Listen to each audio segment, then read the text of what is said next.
For instance, the NGC, which used to be a transporter and marketer, is being separated now. That you face transportation, and let us increase transportation availability.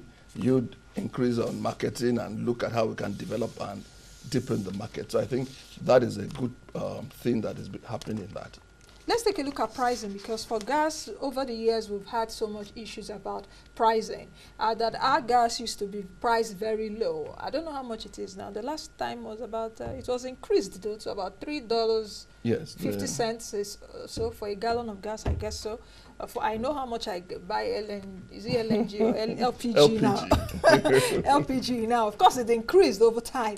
But let's take a look at the affordability.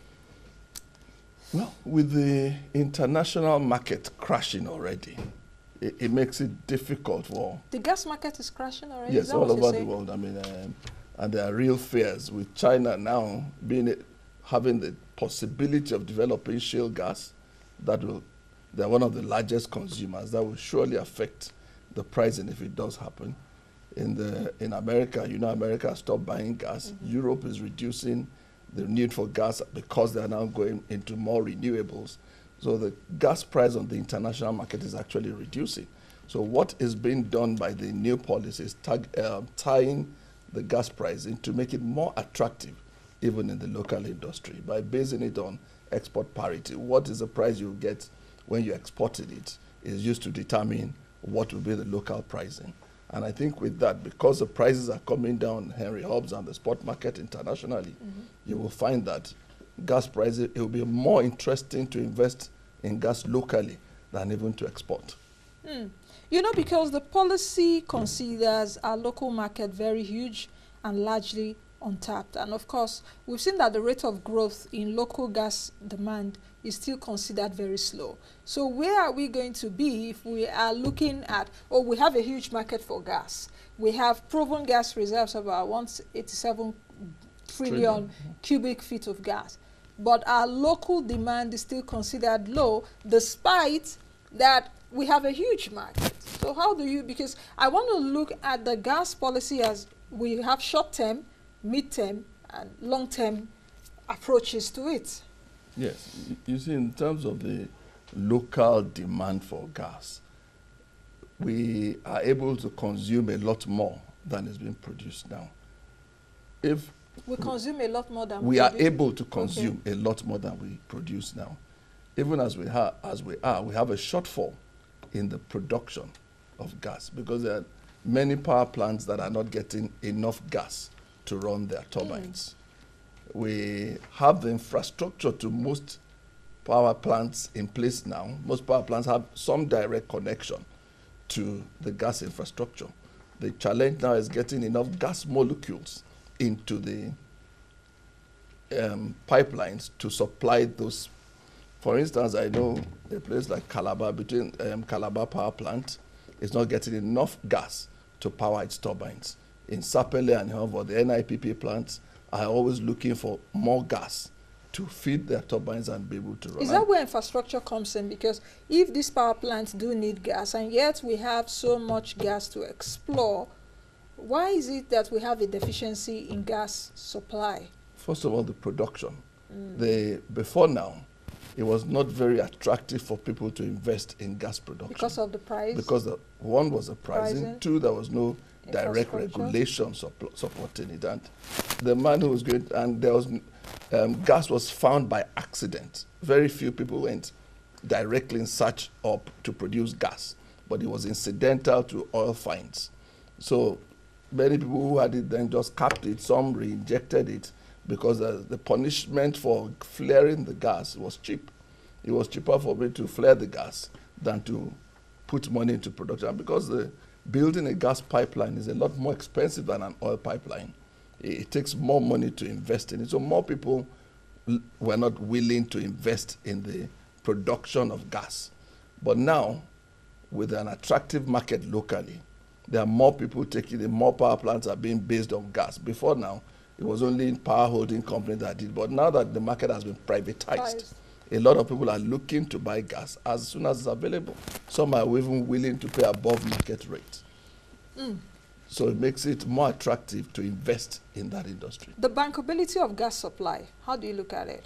Oh yes, smiling. Did I hit a nerve? That is a very interesting point. The bankability of gas supply, isn't it? Yes, bankability is an ongoing issue and discussion. Because if I want to produce this gas, can I get my money back? Yes. Will the bank finance it? And that goes all the way, it dovetails into the major consumer, which is the power industry. Are they able to pay for all the gas that is consumed? And they are not able to pay right now, what we're saying. Well, with the new policy in the power industry, which the NBET is now being made to pay the gas production companies directly, it is going to make it a more interesting market because you are likely to get more money than you were getting back on it before. So I believe that would also increase interest in it. Will the bankability of it be sustainable in the long term? I believe the federal government is also taking $1 billion loan or so facility from the World Bank, which is supposed to finance the power industry. Once this is in place, I believe we're in for good terms in terms of so the banks the would come into the value chain, so to speak. Will it be positive? Is it a positive outlook when you talk about this bankability? Because it's a very interesting and a very key, very fundamental. Definitely, the outlook of it is very positive. Once I can get my money back for my investment, many more people will be willing to invest in it. And with the power industry being able to pay, then it makes it easier for people to invest. But we know the issues bedeviling right now in the power industry. They are really in debts, actually, you know. Well, the debts in the power industry is something that is being worked out over time. For instance, the minister has declared an eligible market. More people can deal directly with the generation companies. You can buy your power directly and pay the generation companies above what the market is forcing you to pay now. More people are willing to pay more for power than are paying now, particularly the industrialists. They'd rather pay for power and get it rather than run generators and run power at the same time. So those class of people are the ones that the eligible market are available to. With that money coming into the system as well, it makes it easier for the masses to be able to get more power as well. So I think in the long term, it is going to become a lot easier for the power industry to finance itself. Of course, somewhere down the line, we cannot run away from an increase in the prices, but that is a matter for another discussion. Because pricing is very key. The pricing will have to go up at some point in time. More than what it is right now. What it is right now is not commensurate with the input in it. But the government, I believe, is weighing all the indices and looking at a right time to do that. Because if people are sure to get power, they are willing to pay more. And as they pay more, more power will be generated. So it's an egg and chicken situation. Which one do we do first? But I know government has been doing a lot to ramp up production and supply so that when it becomes more available, the talk of will you be willing to pay more for it will then be easier to say, to have. Okay. Do you think we have clarity on regulatory issues or the legal issues? Because perhaps I guess that even in this new gas policy, we have a framework for domestic gas supply obligations. So do you see all this coming through? Well, I think it will be fine-tuned as we go along because it gives the ministry or the minister power to determine some things based on what he assesses to be a reasonable quantity being available in the market. It says that when there's a reasonable quantity, it first of all determines what is a reasonable quantity to be supplied by each producer. Then it balances against when there's enough, it can increase, it can ask for an increase, it can ask for a decrease, depending on what each market, what the market needs at that point in time. So as a regulator, they have to have someone who is consistently on top of the market and monitoring. And once that is in place, I believe we will be in very good hands. Now let's talk a bit with the legal aspect, especially the bills. I think there were like 2 bills then, if I'm not mistaken, the fiscal reform bill, and the petroleum industry reform bill. You know, because these bills would also be very integral in getting the gas master plan right. Yes, running the bills through legislature. I think what the executive had done is reduce the areas of friction that had kept the PIB from being passed. The greatest challenge with the PIB was the fiscal policy areas of it. The IOCs were unwilling to agree to the fiscal policies there. The government was saying you need to pay more. They are saying we're paying too much already. But that has been taken out and has been broken into segments now. So the other bits of it are easy to pass, and I believe the legislature is also very focused on passing these bills now. The other bits of it which are subject to contention is also being reviewed, and I believe once that is also made something that can be reviewed at regular intervals, the friction around it will be resolved. And once that is taken out, the bills are good to go. So there's so much talk about gas. I hope is not, you know, something that will just phase out. What I mean is, like we do know, we have so much crude oil, but yet we export in its primary state and we import. That hype around gas is the next best thing, gas is the next best thing. I hope we're going to get it right. Are you seeing some kind of, you know, light at the end of the tunnel? Yes, I think gas is here to stay now. And because we have much more gas than oil, it surely will be the future. Firstly, but will it be the future? Sorry to cut you short, so that you put all this into perspective. Will it be the future when companies like Tesla producing electric cars, countries like Norway says it would phase out powered, you know, fossil-powered cars by 2025, that's Norway, France, UK 2040. So are we putting this into consideration? Definitely. You see, because the powered cars and vehicles would affect petrol, oil. But for gas, it is used more to drive industries, turbines, fertilizer companies, and those are the large manufacturing concerns and industries that will sustain the economy.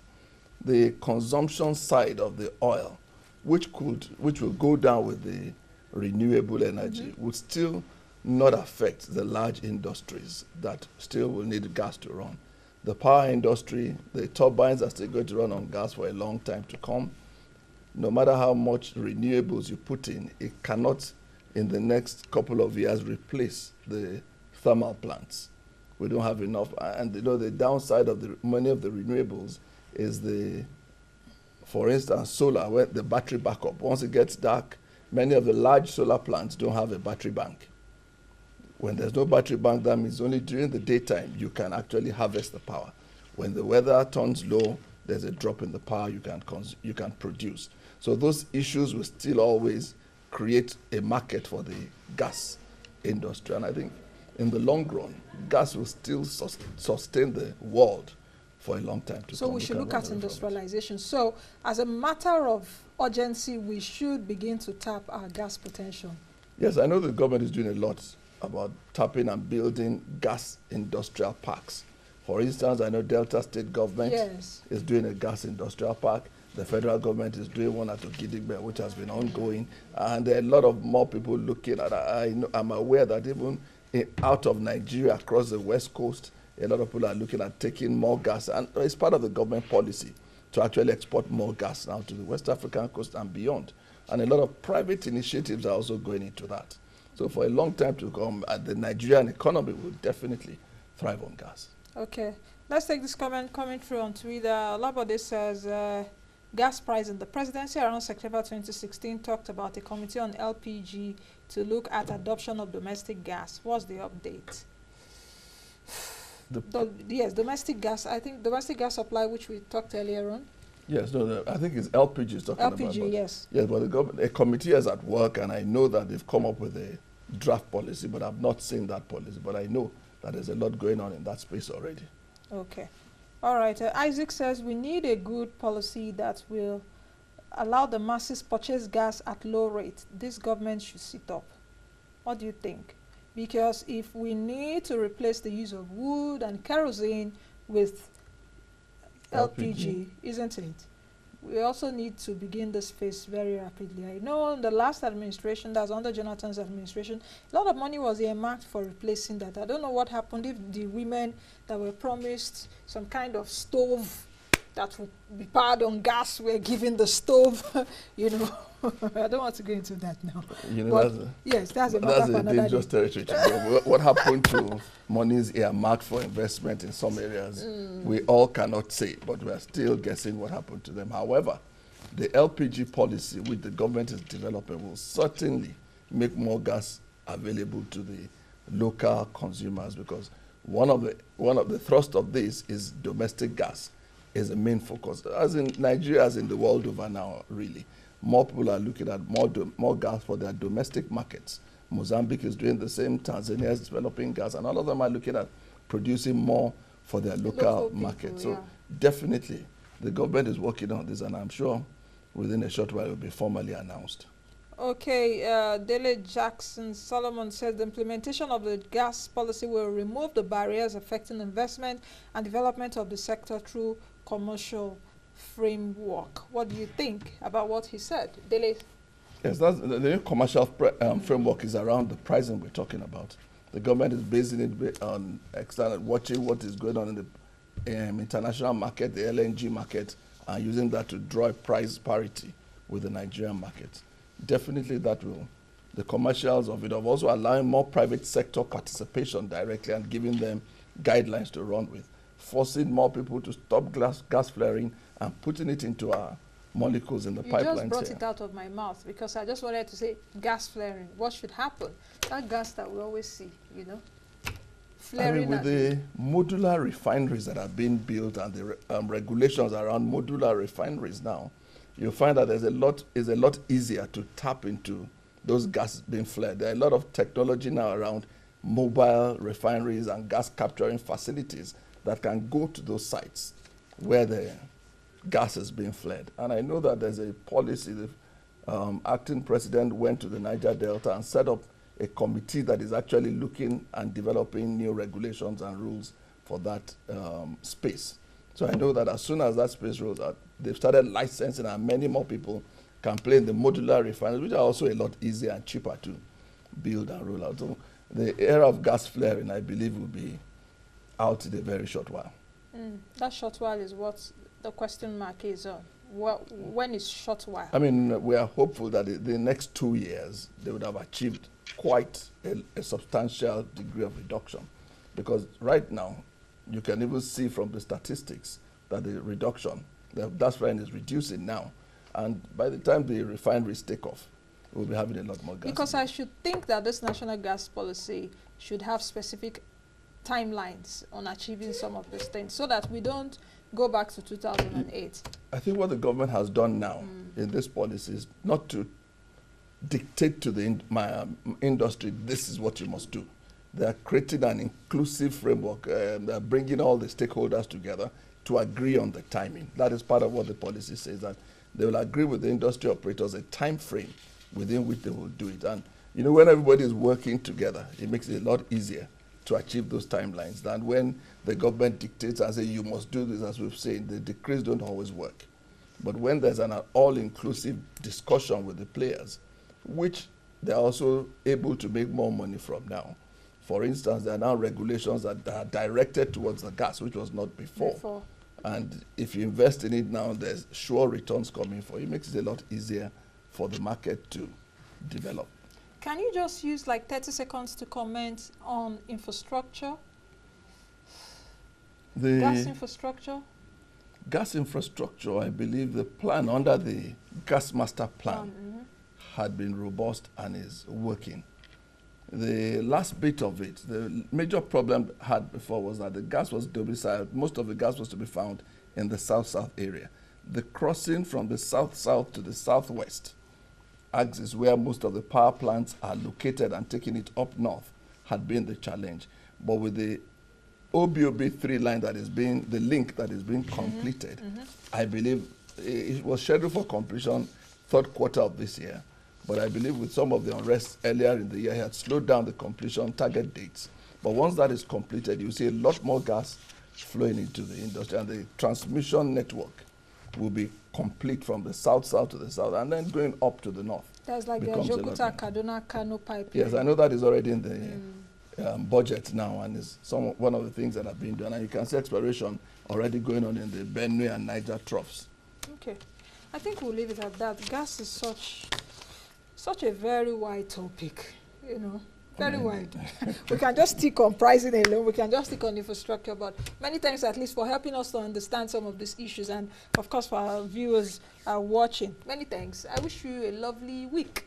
Thank you very much. All right, I've been speaking with Dapo Akinosun, of course, who is an energy consultant. And we've been looking at the new gas policy. We'll continue to watch the Ministry of Petroleum, you know, and see what further actions will be taken. But like I said earlier, this policy should have specific timelines, and we should hold ourselves, you know, by the jugular to say, let's get out with some of these outcomes. All right, many thanks for dropping your tweets. Please join us tomorrow, same time on this channel, God willing. Be the change you want to see and be the best you can be. I am Nancy Naji. Bye now.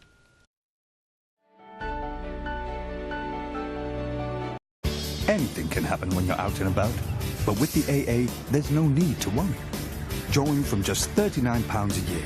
Our cutting-edge technology means we can fix 8 out of 10 cars at the roadside in around 30 minutes. And with us, you'll get unlimited call-outs, so we'll always keep you rolling.